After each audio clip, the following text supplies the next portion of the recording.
Say you were building a giant hole in your Minecraft world. And say you were, I don't know, partway down and you ran into a geode. What would you do? Hi, I'm Fred. This is what I would do. I'm going to build kind of a semi-automatic harvester of amethyst shards. I did a design on this years and years ago. I just never built it and put a video on just because I'll be honest, it's kind of annoying. It's not very useful. Just find one of these geodes close enough to the ground level that you can get to easily and just do it manually. That's really the best way. But this is semi-automatic, and since I'll keep digging this hole for a while, they'll still keep growing, and I might as well get what I can. And by semi-automatic, I mean I'm gonna hit a button to engage it to get all the amethyst, as opposed to some automated system. You can do an automated system. We'll talk a little bit more about that later. But basically, I found a geode. Doesn't have any of the cluster thingies in the top. Well, blocking words. Cluster? What are those blocks called? I don't even know. Whatever that thing is called, there isn't one up here. So I'm going to just kind of go to an arbitrary spot up there, up to the top, and dig down. Because we're going to put a button up there with an elongated activator to trigger a bunch of pistons at the bottom, breaking out the amethyst shards, and, our collection system is going to be gravity and hope. As in, I hope I don't miss any as I'm running around down there picking them up. So because geodes are all kind of randomly shaped, hi family of ocelots randomly standing here, this isn't going to be a block by block kind of thing. It's going to be more of a, here are the steps that I'm taking to get this done, and you may have to actually use your brain to figure out how to do it for any geode you find if you want to do it. And basically we're doing this because we're going to use some slime extenders, slime block extenders I should say, down here, and if you try to put them against blocks they break or get stuck. Bloody, bloody, bloody. Digging straight down is mostly safe. I mean, statistically. Statistically, it's fairly safe. And when I get down to the geode, I know I'm going to fall a few blocks and take some damage, but that's okay.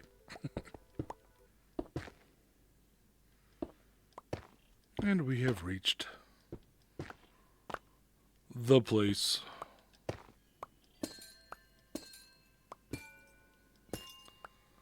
Okay. Nifty. I just remembered I left all the blocks I need up there. Okay, so I'm getting a bunch of glazed terracotta, slime, all this stuff. All this stuff that won't fit. Why are these edges so dark? They're not always like this. Sometimes they're dark, sometimes they're fine. I really don't understand lighting in this game. I don't think anyone does, including the programmers. It happens. So there's a good chance I'm going to somehow do this wrong. That's fine. It'll be easy to fix at some point. Now, height-wise, I kind of got to see how high up I need to be. That's going to be the tallest one. I need to be above it. And I don't have to worry too much about being too high up.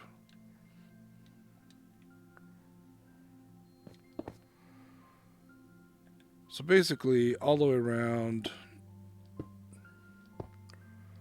this redstone block is going to end up triggering all the pistons down below in the geode. So right now we're just kind of building it up, and it will be this manner. So glazed terracotta on all the sides because we'll have slime blocks going all the way up. In this case, they can only push 12. We'll probably have to do 3 or 4. Doing a switch is fine. The hard part will be getting the pistons in exactly right because you have to be below and not above. Stack placing slime is the worst thing in the world. Let's not do it that way. Let's do it from this side.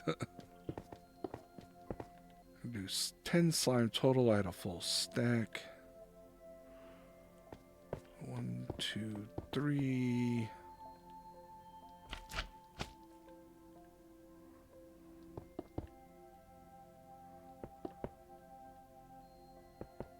And I want these pistons to be sticky pistons.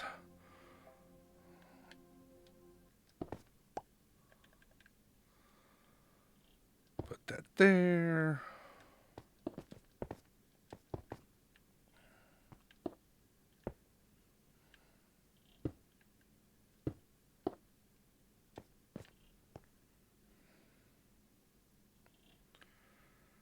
We're going to skip a block. Put another one of those in there. And continue building up. Hi, pig. Crazy. And of course, near enough at the top to make this feel wasteful. But it will be fine.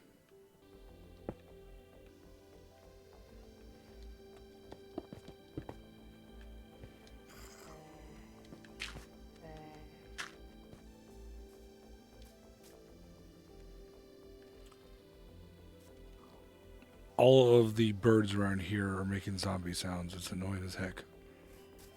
Now you could hide this if you want. I heard a bunch of stuff. Let's grab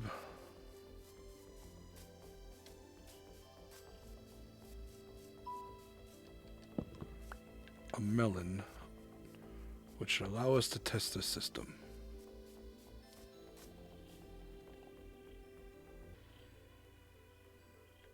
Oh, we don't need a melon. We've already tested this system. I picked up one of these. It worked fine. But since I grabbed the melon, we're using it to test the system.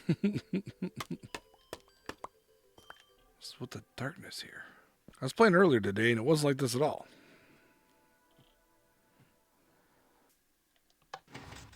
Hit the button. Leap to our death. Melon bits everywhere. Cool. So now what we got to do is put up a bunch of pistons above the sides of all of these, and then run some lines into the middle here so that the when this redstone drops down, it lights them all up, fires off those pistons, and they give us all the goodies. Oh yeah. And our collection is just going to be a pool of water under here that shoots it through a hole in the wall just out into this pit, because this pit's going all the way down to bedrock. And because I'm going to hit the button to harvest them, I'll just know to fly down to the bottom to collect them. It's not that big of a deal. The biggest deal is trying to figure out where you want to put pistons. I am only going to do them on the sides facing down. I'm not going to worry about tops or bottoms. It'll just make it easier. You're going to lose some. This isn't a perfect system anyway. If you want it perfect, you come down here with either Silk Touch or Fortune, and you break them manually. I'm also not going to do anything that's going to... I'm not going to waste a piston above this, because it'll always get lost on here, so why bother? So I'll just steal that now. Oh, top ones? I'll take top ones. You can block off the tops and bottoms. You don't really have to. It'll depend on where stuff is falling, because it doesn't matter. The grow rate is independent of crystals around it. See, those are clusters. What are the other ones? Buds? So nearly 40 pistons later, I think I've got just about everything in there. I'm not going to break through this outer wall. And this one doesn't have any on it because that's blocked by that. In fact, I was even thinking about removing this one bud block, whatever the heck it's called. I'll leave it in for now, but... oh, bother. Well, see, here's the problem. Here's what you got to think about. You see how this is going to just fall into this, or that, or that, or that. In fact, what I'm going to do is I'm going to ignore this one, and possibly also that one. It's just not worth it. Not worth the trouble. Most of the other ones should be mostly okay. This is going to cause some trouble. I also thought about just flooding this entire thing, letting them float up and over, but I think that might be harder. So now I've got to figure out lines and also emptying out a bunch more space Yeah, it's pretty to try to keep it like this, but quite frankly, you're going to need to haul a lot of the space outside just so we can get everything there. Like all the line, all the redstone lines there. And we also have to haul out the bottom so we can get all the stuff pushed off to the edge here, which quite frankly is probably going to drop out one or at least one, maybe 2 blocks below where this current level is. So let me haul some stuff out. Make sure that these things have like blocks like this so we can actually power them. I've uncovered a couple of other one of these blocks that just I can't do anything with. Maybe that one. No, because that's being pushed up from there. Not a lot of point in wasting pistons on some of these, I gotta tell you. I'm gonna take this one out too. Alright, I'm gonna adjust this, make it look less pretty, and see where we get. Okay, after many adjustments of what we last saw, and not really some trial and error, but a little bit of thinking things through, I think I've got a circuit done. So the redstone block gets pushed down to here. There's a redstone line that comes out here, down here, over to this end, passes through there, over to that end.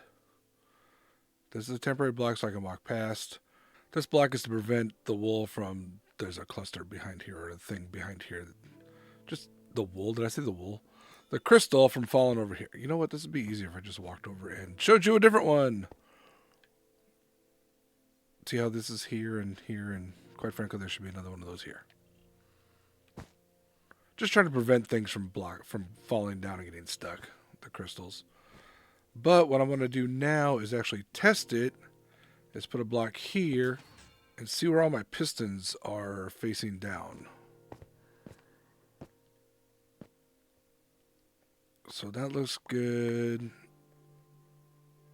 That's good. Just want to make sure that my redstone lines are okay. And they look like they are. And if they aren't, I'm sure you'll tell me in the comments. Please. So, yeah, good. I was kind of worried about some of these because you know how redstone is on Bedrock. I will always defend Bedrock, but there are some issues we have to deal with. Okay, so cool. Let me break that.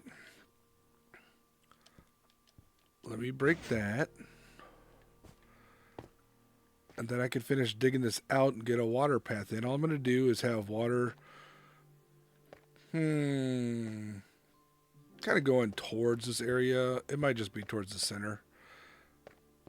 There'll be a hole that the crystals just get shot through.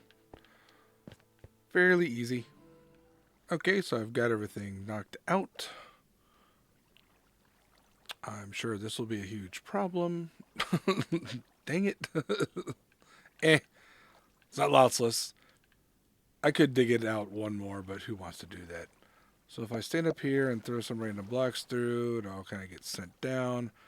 Got a couple of things of ice just to make sure it gets spat out all together.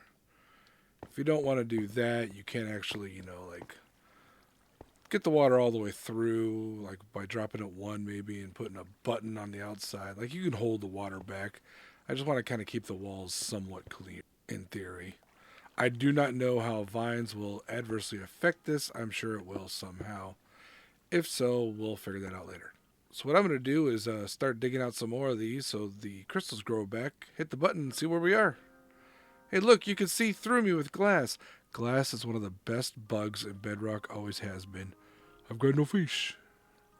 I didn't know this was a thing, though. This is the best thing ever. So I've worked a while in the area. Now it's time to hit the button. Then I plummet to my death. Ouch. And here are my crystals. Okay, I could have worked longer. Man, you can just tell there's going to be a giant cave under here. Hope you enjoyed this video. Thank you for watching. Go ahead and build something like this if you want. It does make things easier because you don't have to worry about accidentally breaking any of the whatever things generate the clusters, which I'm never learning, apparently. It's not something you can pick up, so I don't care about the term. Basically, yeah, I would just normally go in there with a pickaxe and take care of it myself. But it's going to be the side of a giant cliff, so might as well make something semi-automated. I'll catch y'all later. Giant cave.